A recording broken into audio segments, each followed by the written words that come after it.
আসসালামু আলাইকুম। আমি আলমোহসি দনাঘোষ উচ্চ বিদ্যালয়ের পক্ষ থেকে আমরা সব ক্ষুদে বিজ্ঞানীরা এই বিজ্ঞান মেলায় অংশ নিতে এসেছি। এখানে আমরা ফ্যাক্টরি কার্বন ফিল্টার নামক একটি এই কার্বন পরিশোধন একটা যে প্রজেক্টটা তৈরি করেছি। এখানে আমরা ফিল্টার প্লান্ট রেখেছি যেখানে বিশুদ্ধ পানি রয়েছে। এই যে এই বেলটা আসলে আস্তে আস্তে এখান দিয়ে ঘুরে যাবে, ঘুরে যাওয়ার পর এই যে এই ফ্যাক্টরিতে যেই কার্বন ধোঁয়া নামক যেই গ্যাসটা, সেই গ্যাসটা এই পানির কণার সাথে মিশে যাবে। মিশে যাওয়ার সরুন এটা নিচ দিয়ে আবার চলে যাবে এখানে। শোন একটু ট্রায়ালটা দাও। এই যেটা এমন ভাবে ঘুরবে, নিচে আবার বিশুদ্ধ পানির কাছে চলে যাবে।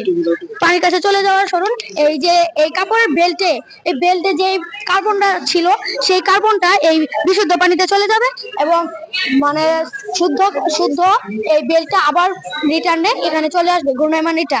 আর এখানে আমরা একটা সোলার পাওয়ার টেকনিক ব্যবহার করেছি। এই যে এই রোলারটা ঘূর্ণায়মান, যে এই ঘূর্ণায়মান কাজে ব্যবহৃত হবে আমাদের এই সোলার পাওয়ার। এই সোলার পাওয়ার এক মাত্রায় বলতে গেলে যে সূর্যমুখী ফুলের মতো। সূর্য যেমন ভাবে চলবে, যে সূর্য যদি পূর্ব দিক দিয়ে থাকে তাহলে এটা পূর্ব দিকে ঘুরে যাবে, সূর্য যদি পশ্চিম দিক দিয়ে থাকে তাহলে এটা পশ্চিম দিক দিয়ে যাবে।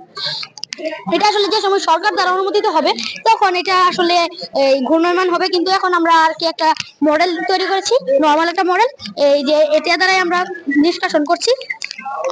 ধন্যবাদ।